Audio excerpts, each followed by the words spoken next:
ফের অ্যাকশনে নামল এনফোর্সমেন্ট ডিরেক্টরেট।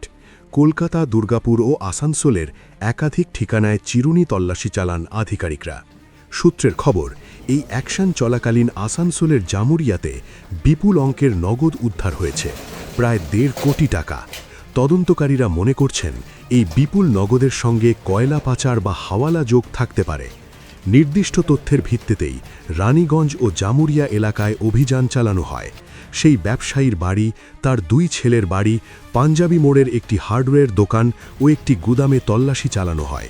অভিযানে একাধিক নথি বাজেয়াপ্ত হয়েছে। তদন্তকারীরা উদ্ধার হওয়া নগদের উৎস খতিয়ে দেখছেন। Bureau report, news Bengal today.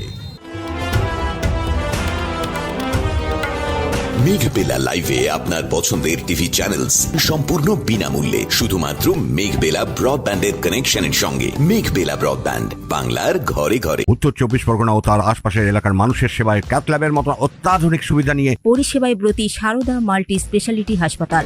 একই ছাদের তলায় মানুষ সাধারণ চিকিৎসা থেকে শুরু করে 24 ঘন্টা ক্যাথল্যাব, এমআরআই, সিটি স্ক্যান, এনআইসিইউর মতো সুবিধা এবার থেকে পেয়ে যাবেন সারদা মাল্টি স্পেশালিটি হাসপাতালে। প্রয়োজনে যোগাযোগ করুন 033-2592-0730, 2593-0730, 2593-3562 ও 9331275635 নম্বরে। আমাদের ঠিকানা Royal Park, Kalyani Expressway, Barrackpore, Kolkata 7,121,000। Sarada multi speciality হাসপাতাল, পরিষেবাই হোক আমাদের মূল লক্ষ্য।